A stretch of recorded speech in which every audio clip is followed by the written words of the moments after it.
Hi, welcome to Dacusville Elementary School. I wanted to welcome you as a first-year teacher. There are so many things that happen, and you change so much as you go through your teaching profession that I just wanted to give a quick video to welcome you to our school, to our room, and to teaching in general. When you come into our school, it looks like it's the hugest elementary school ever, but Dacusville is actually a circle, a complete circle. So when you enter, you'll come in and see that our theme for this year is adventure. You'll see the office on the right. You'll go past the office. There's a little hallway that goes down to the right. That is our kindergarten K4, K3 hallway. Their theme for this year is rainforest, part of our adventure. Then you're going to come past back through our library. The next little hallway splits off into like a V. On this side is our PE and cafeteria. Then on the other side of the V is our first, second, and third grade, and their theme is the ocean.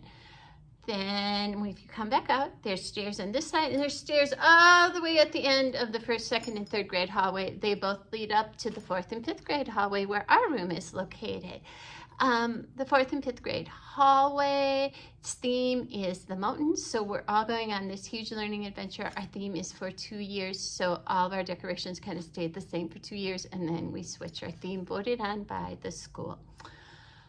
Our classroom is room B208. I'm going to do a quick tour the best I can, and that's so great. I tried to switch the video and this didn't work out great. Our first area is our social emotional learning area.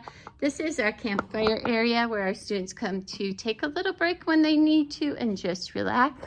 Our next area is the reading pod, where I have all my classroom books, and they are all organized by genre. Lots of my friends, when they need a break, they just decide they would like to look at a book. The nice thing about our room is we do have our own sink area, and I normally put monthly books there as well. We do have our own cubbies, and our students use those to store their learning things in for this classroom. We have our arts and crafts table, where our students learn. The table that I started at is the table we usually use for math. And then over at this table, I'm going to widen it out a little bit, is our reading, writing, language arts, and all those types of things. In that area, I do just keep my lamps on because the fluorescent lights get a little much. We have many whiteboards in our room also to be able to record things. So what do you need to know about teaching in a resource classroom? First of all, in our resource classroom, we serve 3rd through 5th graders. I did general ed and I loved it. I love doing resource as well. I just feel you get to help the kids one-on-one more. And that's our goal of our teaching, be able to help the kids see that light come on. And even when you have those bad days or those days where something hits you hard, guess what? There's always that student who helps brighten up your day and turn on your light, and you have to keep that. Another really good thing I would tell you is positives. When we come, each group that comes into this classroom, we start the day with positives. I have kept every positive note, every encouraging note that I've ever gotten from an administrator, from another teacher, from a parent in a folder. And I have 30 years plus of that. And even when I have hard days, I will go grab out that folder and read them. They're really good at Dacusville, as well as writing you a thank you note for doing positive things. So that helps a lot. I really love our administration here. Everything we do in this classroom is around the IEPs. You will get to know IEPs. Don't feel like you have to be the best IEP writer in the world. Around here, the other SPED teachers and I, we work as a team to help each other out. Hey, can you look at this goal? Can you look at this service time? Is this worded correctly? So it's really important when you're in education to become part of a team. Don't hole up in your room. It would be really easy. I see 12 different groups a day. I have about maybe 20 minutes for lunch. You know what? You need to get out and see other teachers every single day and make that part of your day.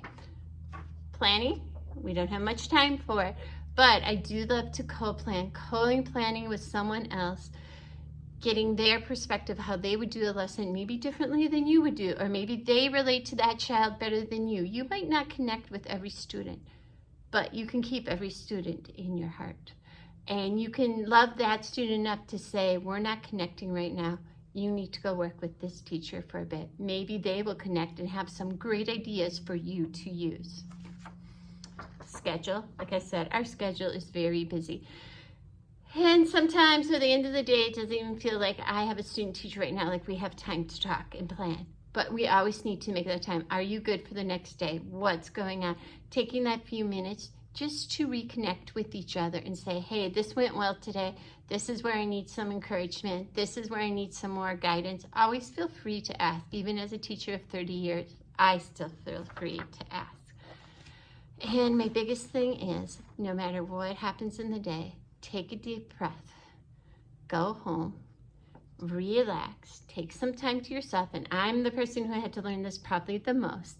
Take some time to yourself.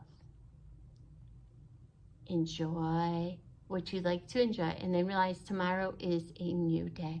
It's really easy to carry all this with us. I am the person who probably does that the most, but I also realize that I have a family at home that needs my attention as well, and sometimes this just has to stay at school.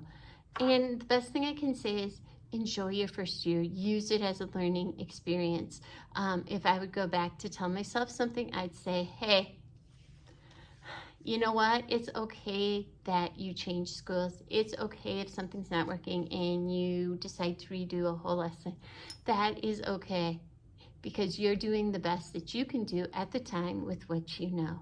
So enjoy your first year. Take it all in. Learn. And even when it gets crazy, make sure to remember to reach out to someone. Thank you so much. This is Dr. Angie Hart, and I look forward to having you in my classroom.